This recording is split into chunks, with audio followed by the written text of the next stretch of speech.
Hello everybody, my name is Jonas Vendorf, and in this video tutorial I'm going to show you how to convert this original, or let's better say, this retouched image here to black and white. I'm going to show you my way to convert to black and white. It's important that you know that it's my way, it's not necessarily the best way. There might be better ways, there might be other ways. Some may be better, some may be worse. So I'm just going to show you my way. So with that all clear, let's get started. So I've disabled all my layers here, and I'm going to walk you through the individual layers. The first thing I did was select the whites with color range and fill them with white. This is a technique that I've learned from Amy Dresser. I guess she really published it. Next, I also used a blank layer and painted with white on it itself, lowered the opacity of course. Then there's some dodge and burning done for local corrections, very localized corrections. And next, the important thing is that I first of all desaturated my image with layer set to color mode.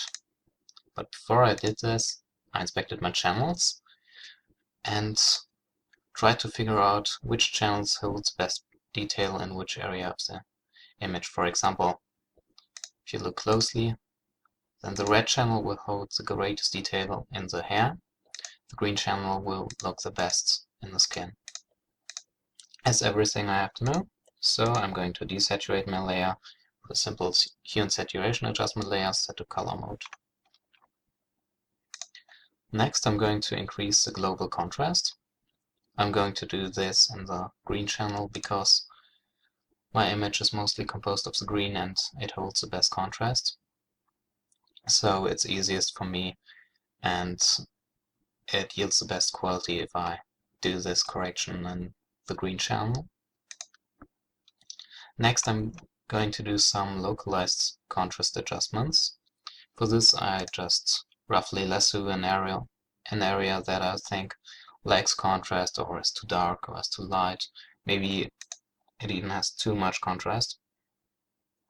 And then I'm just going to add some contrast because I'm working on the skin here. As you can see, I've also used the green channel here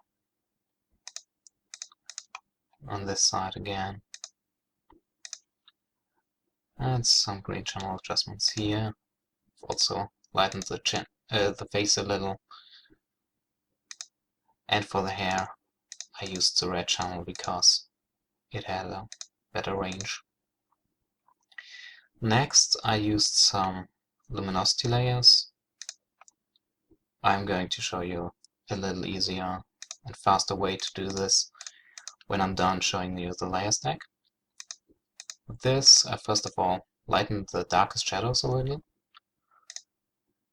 Next, I added some more punch to this image by darkening the shadows and giving more contrast to the midtones.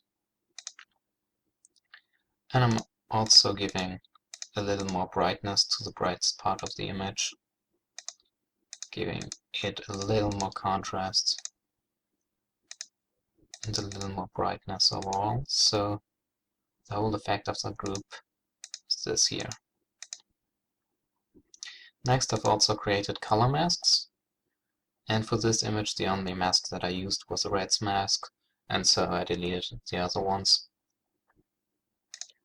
And as you can see, I've darkened the reds a little to give the image that extra punch. After I did all of these adjustments, I also gave the image a little toning to make it feel slightly warm. To do this, I just used a very slight yellow and choose multiply mode. So that's basically it.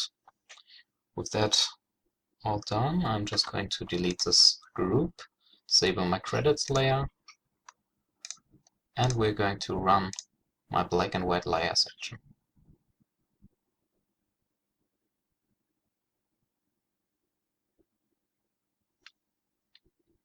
It takes a while to run, but It offers a great lot of control, and so that's what I... Now if I want to use the white fill layer, I first of all have to disable my desaturate layer, and then I'm going to use white as my foreground color and choose select color range. Make sure that localized color clusters is turned off. Pick a nice fuzziness that will give you some nice weights in my image, not too much, not too little. Something around 70 works fine for me. And now I'm just going to activate my layer mask and fill the selection with my foreground color using the Alt and Delete key.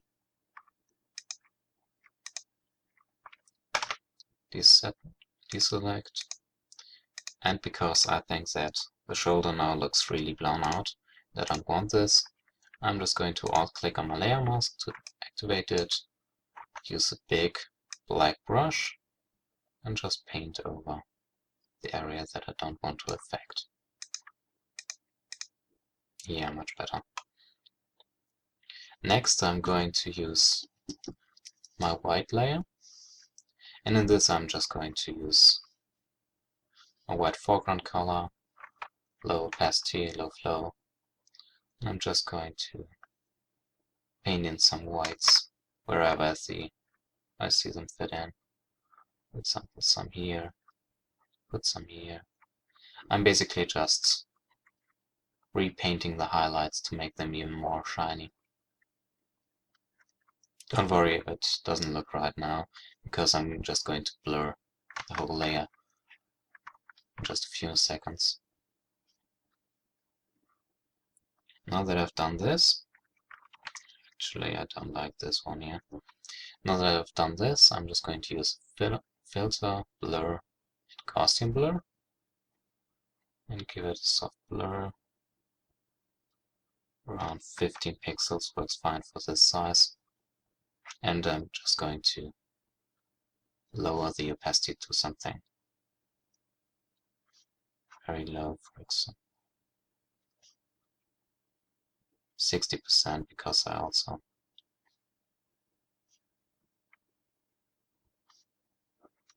work with a low flow. Okay. Now I'm going to activate my desaturate layer again, and now I'm going to look for very small visual snags. For example, I can see that this line right on his cheek is beginning to bother me in the black and white, so I'm just going to dodge it away using a very soft brush and low flow.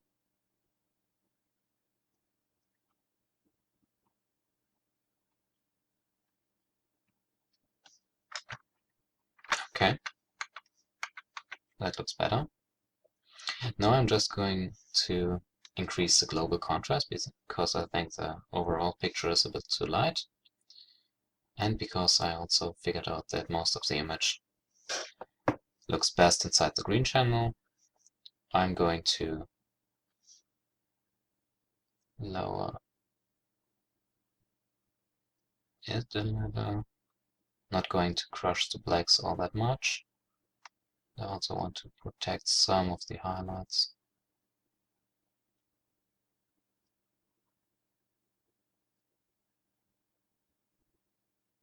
Something around this looks very good to me, because it's giving me more contrast and more punch to the image. Next, I'm going to use my local contrast adjustment layers. For this, I'm just going to use my lasso tool to select an area. For example, I want to select this area here. I'm going to use a very rough selection, feather it, around 40 pixels in this case. Give it a layer mask, and just slightly give it more punch.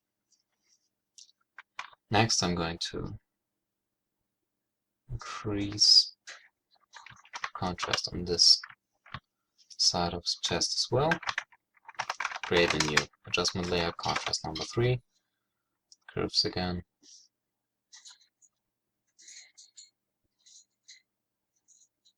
Give it ever so slightly more contrast.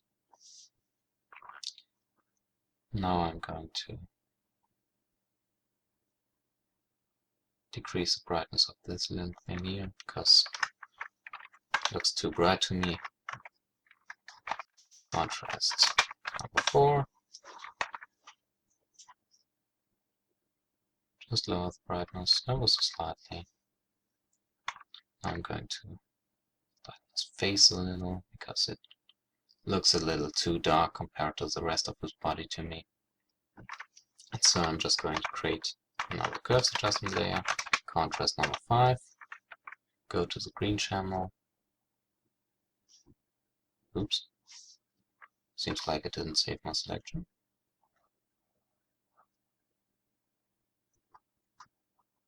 Okay, just redo it, no problem. Feather rate, 10 pixels. Okay, contrast adjustment layer works for me. Now the contrast looks a bit too harsh to me, so I'm just going to fine-tune this layer. So it's always fine-tuning the image, fine-tuning the composition to see what works best for you in that particular case. Basically, you're just trying to lasso all the areas that you want to enhance in contrast, create curves adjustment layers, and in them select the according channel that holds the best detail for that specific area. For example, the red channel for the hair. And either give it more punch, flatten it or lighten it, whatever.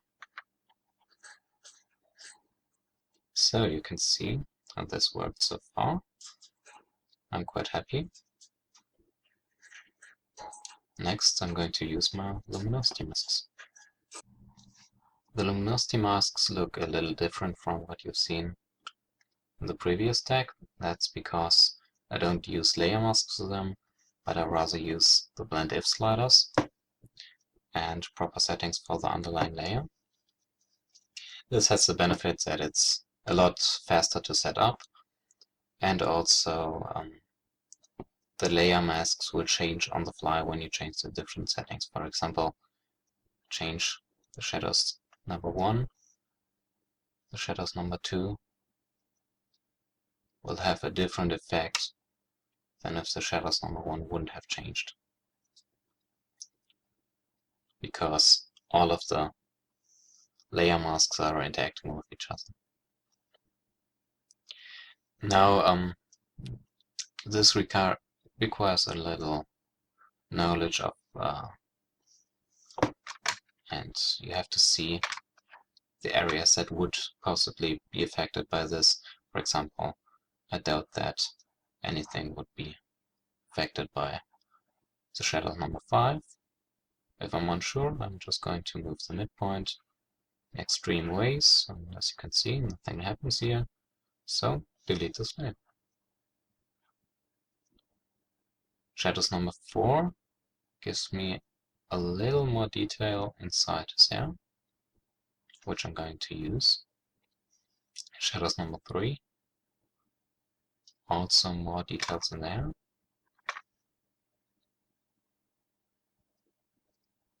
Shadows number 2 has a little more effect already, so I can see that shadows number 2 is, for example, this region here. So I'm just going to give those a little more punch, also slightly. And shadows number 1, I'm just going to lower them a little to make the shadows a little darker. Now midtones number 5. This is very different from what you've seen before, because the midtones are actually expanding, which means that the different midtones layers will affect more and more of the overall range of the image. For this image, I really just want to affect the midtones, so I'm going to start with midtones number 2. You can see how that works. I'm just going to give it ever more slightly more punch here. And midtones number 1. Probably going to lighten them ever so slightly. Now the brightness adjustments. This is really the brightest part of my image.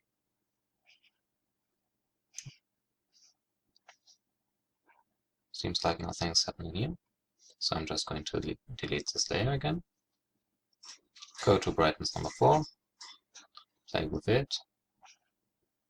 Oh, nothing changing again. Brightness number 3. Finally some changes. I'm just going to increase the whites ever so slightly.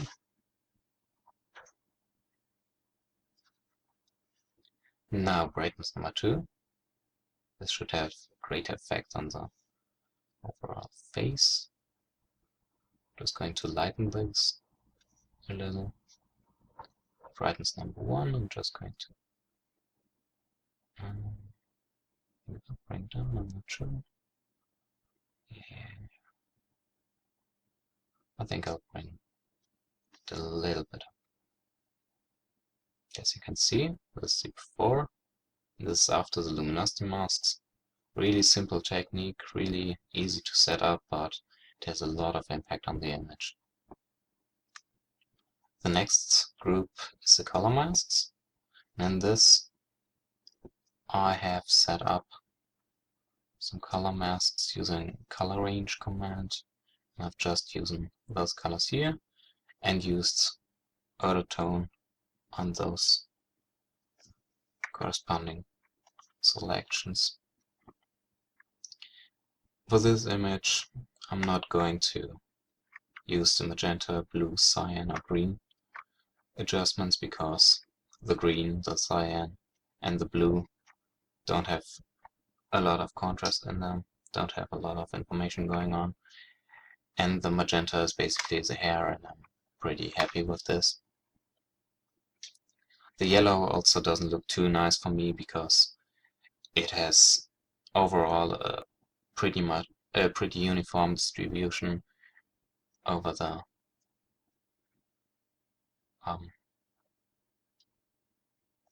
whole skin, and so this won't be too interesting for me.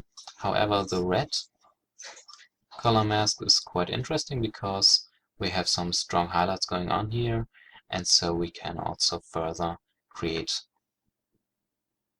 a nice impact on our image by decreasing our reds, and that way we are going to decrease the brightness of the reddest areas more than this of the rest of the image and of the rest of the skin, and this makes a nicer and more interesting image, in my opinion. So that's it, all the changes all in all so far. As you can see here, wasn't too much trouble to go do all of this, but it has a great lot of impact, and I think it's a great lot of control that's being offered here using these methods, and so that's my preferred method of doing black and white. Next, I'm also going to give the image a little tone. For this, I'm just going to use slightly warm yellow tone and press OK. Of course, you could also